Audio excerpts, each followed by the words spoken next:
power, too sweet to be sour. One of the biggest pops a wrestler can get is the one which comes when they make a return after having been away for a while.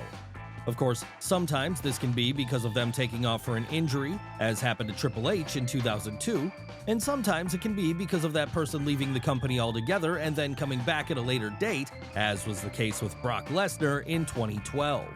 That said, while the first reaction brought about by this is usually impressive, the follow-up can often leave a lot to be desired, as fans quickly realize that the return has been botched. But what are some of the worst examples of this? Well, that's exactly what we're going to be looking at today.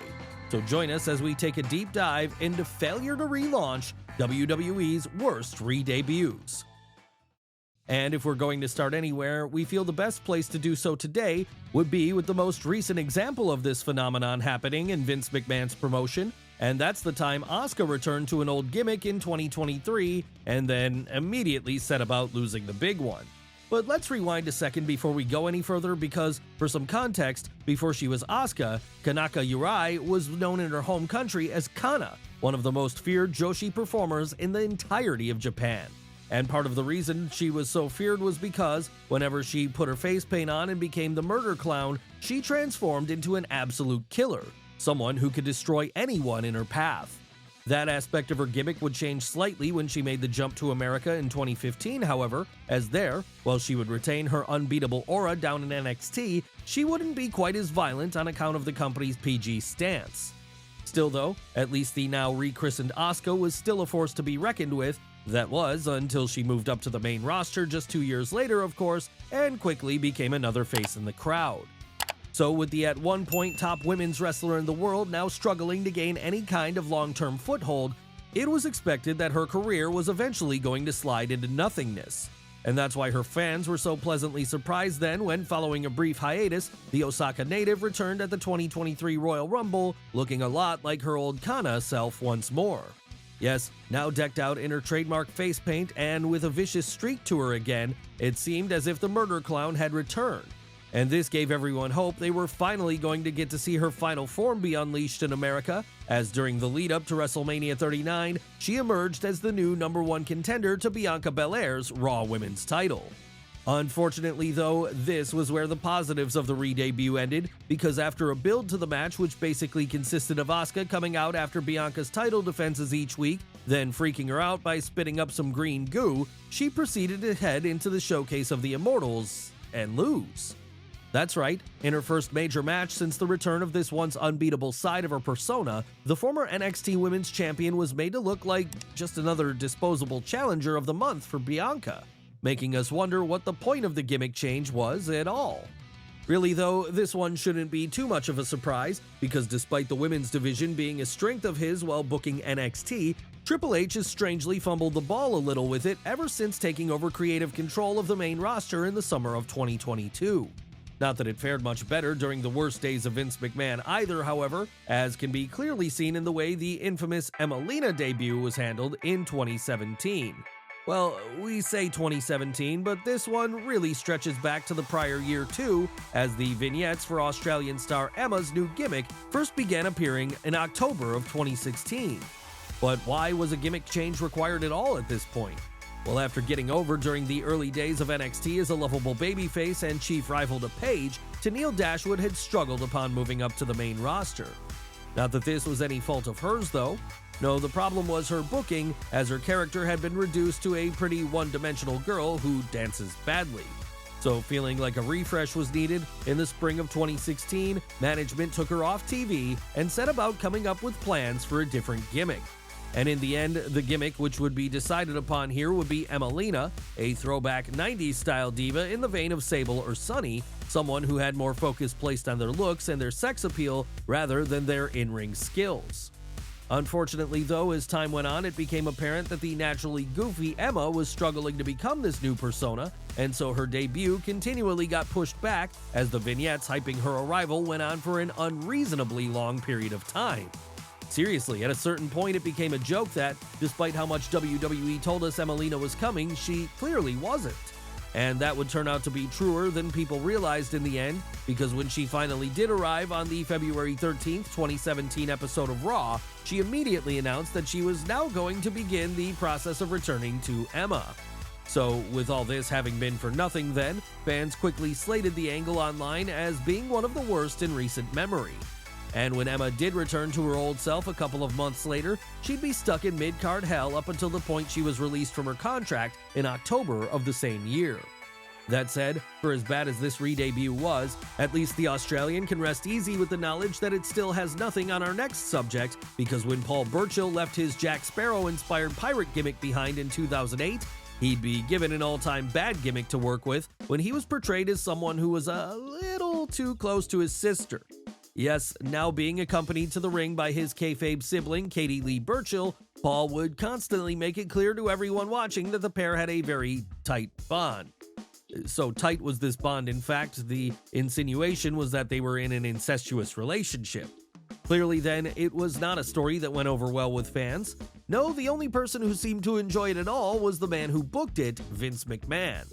And at this point, we feel it important to remind you that the boss was someone who had a history of such angles, like with the time he gave us beaver cleavage in the 90s, or the other time he wanted to book himself to be the kayfabe secret father to his daughter Stephanie's child in the mid-2000s. So with that in mind, it's probably best not to dive too deeply into the psychology of this one, and instead just say no one wanted to see an on-screen incestuous relationship in 2008. And that's why the saga of Paul and Katie Lee Burchill's romance ultimately wasn't long for the world. No, even if the two would remain an on-screen pair until early 2009, by that point, any suggestion that they were an item had long since been dropped.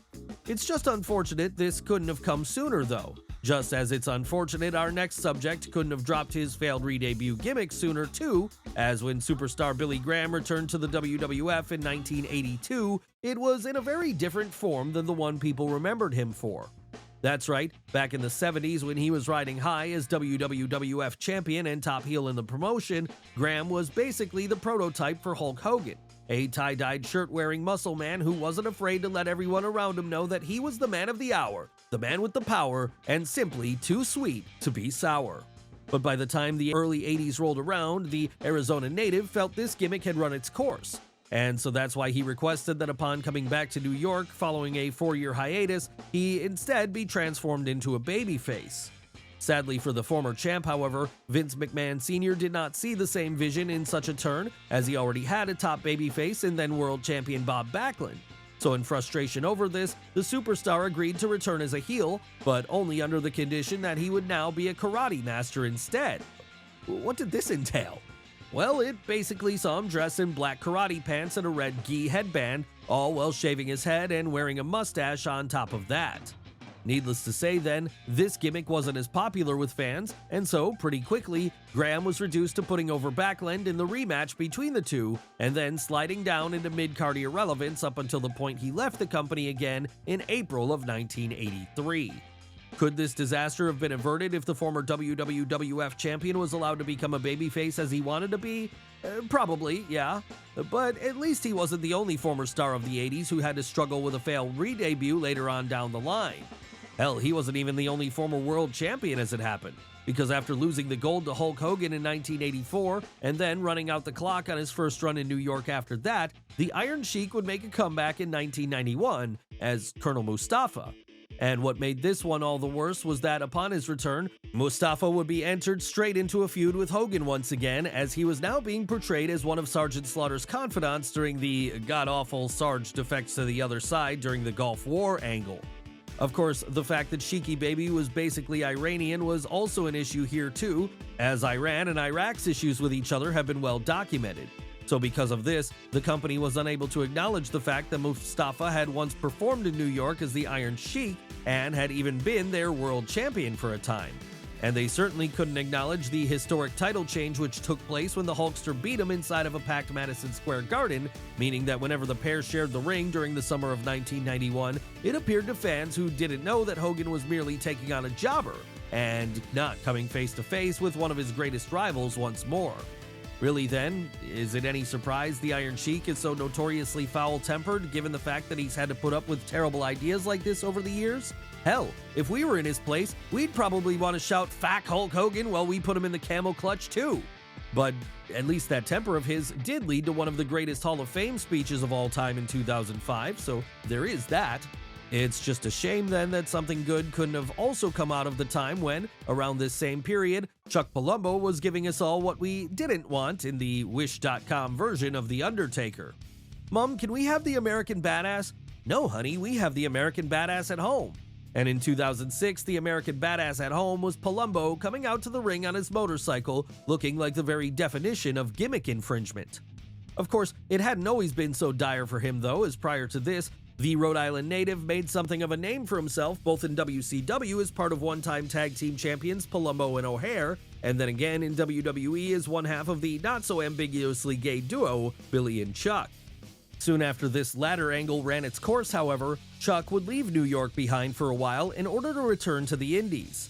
That said, there wasn't a huge amount of money to be made as an unsigned wrestler in the mid-2000s, and so, when he got the call to return to WWE in March of 2006, he must have been delighted. At least he would have been until he found out what his new gimmick was, because with The Undertaker now reverting back to his old deadman persona once more, it felt like there was space for a new biker on the roster. Understandably though, this didn't go down well with fans, as even if Palumbo was a real-life bike enthusiast and this represented something that was actually pretty close to his genuine persona, people saw it as nothing more than a cheap imitation. So that was why, as the weeks went on, even having Michelle McCool, the Phenom's future wife, by his side couldn't help to get things over. And because of this, come 2007, the former tag team champion would rarely be seen on TV at all anymore, and whenever he was seen, he was usually losing. Perhaps it was a mercy then that a year later in 2008, he'd be released from his contract altogether, as everyone involved tried their best to pretend the budget American Badass gimmick never happened. Unfortunately though, the same could not be said for Matt Bloom's return to WWE in 2012, as while he may wish it could be wiped from the fans' minds now, even to this day, it's impossible to forget Lord Tensai. After all, it was such a terrible idea, it's amazing it never made it onto TV at all. Take the man who, during his first run with the company, was known as being a tough American brawler, and transform him into a cheap Asian stereotype. Sure, A-Train had spent a period working over in Japan following his departure from New York in 2005, and this journey out east worked wonders for him because it helped him remove the stink of X Factor from his legacy, and instead replace it with Giant Bernard, a New Japan Cup winner and two-time IWGP Tag Team Champion. But when WWE tried to translate this back over to America once Bloom re-signed with them in 2012, all it did was hurt him, as now he was saddled with the character of Lord Tensai, a poorly tattooed big man who was very clearly the former Prince Albert. In fact, so obvious was it who he was, fans ultimately began chanting this at the Massachusetts native during his comeback bout against John Cena. And because of that, commentary was forced to acknowledge that Tensai had in fact worked with the company before as both Albert and A-Train, and that after spending a few years honing his craft out east, he was now returning a new man. Of course, this did little to help him get over though, as live crowds rightfully saw the whole new look as being completely ridiculous. And that ultimately meant, after an ill-fated period teaming with Brodus Clay and the Funkadactyls soon after, Matt Bloom would be forced to recognize it wasn't working and that he would be best served by hanging up his boots and becoming a trainer instead, a position he maintains to this day. So in this sense, at least there was a happy ending to his failed re-debut, something which also was the case for our next subject, because after returning to WWE in 2020 and finding his skills were going almost entirely to waste, John Morrison would head right back out the door again. But what a crime it was that he had to come back to this, because given the level of medical advancements we've had over the last couple of decades, it's not uncommon for older performers to get a whole second lease on life late in their careers. And if you want any evidence of that being the case, you just have to look at the way folks such as Rey Mysterio, Edge, and Bryan Danielson have all been able to keep going at a high level years after their bodies should have told them to stop. That said, not everyone is afforded the opportunity to show how good they can still be, unfortunately, as despite still being more athletic than most people on the roster, the Shaman of Sexy was immediately pegged for a lower mid-card role as soon as he returned to New York. someone who could be used to put on a decent match when there was airtime needing filled, but never anyone who was going to be given any kind of focus. Were things different though, he'd have been able to help elevate the younger generation of stars with some excellent matches. After all, it was his high-flying theatrics that first got him over during his first run there between 2004 and 2011, just as it also got him over during his subsequent spells with the likes of Lucha Underground and Impact Wrestling over the years which followed. And yes, it should be mentioned that it wasn't all bad, as he did win the Blue Brands tag team titles with his old partner The Miz here, but let's be honest, who cared about the tag team titles in 2020? And after the title run ran its course, the Californian became little more than a sidekick to the Hollywood A-lister anyway, with him rarely, if ever, getting a win of his own on TV. Needless to say then, all of this would cause much frustration with Morrison, and so when he was released from his contract in 2021, he seemed happy to leave that chapter of his life behind and instead return to being a freelancer.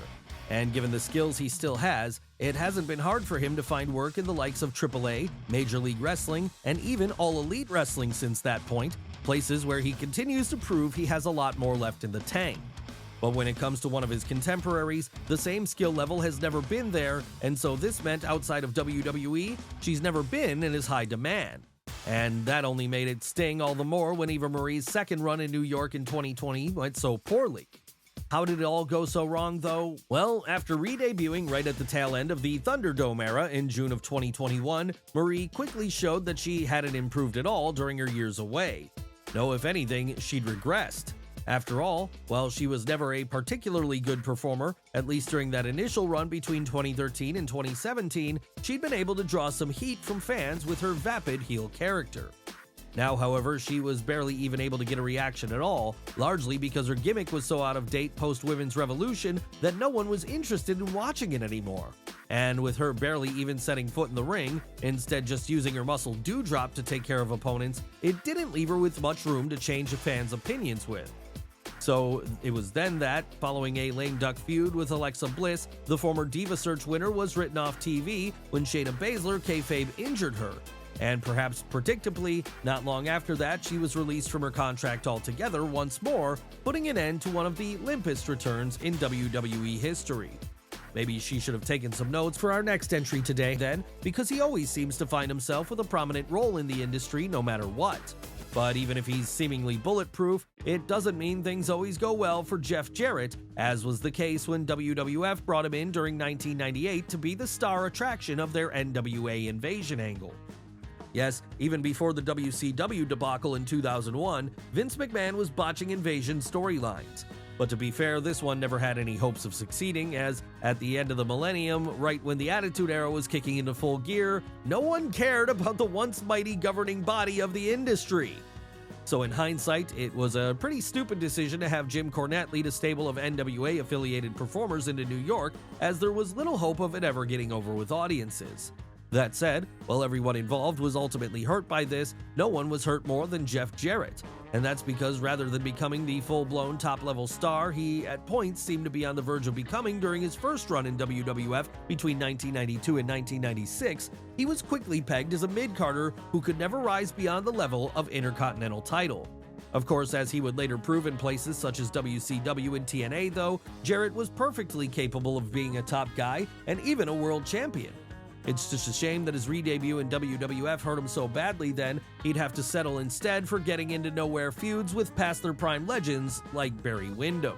Hell, even when the NWA angle ran out of steam, Double J still couldn't rise up any higher in fans' estimations, which was why rather than becoming a world title contender once 1999 rolled around, he'd first be booked as part of a comedy tag team run with Owen Hart, and then after that was over, he'd be written to get beat up by Chyna, and in the process, lose his Intercontinental title tour.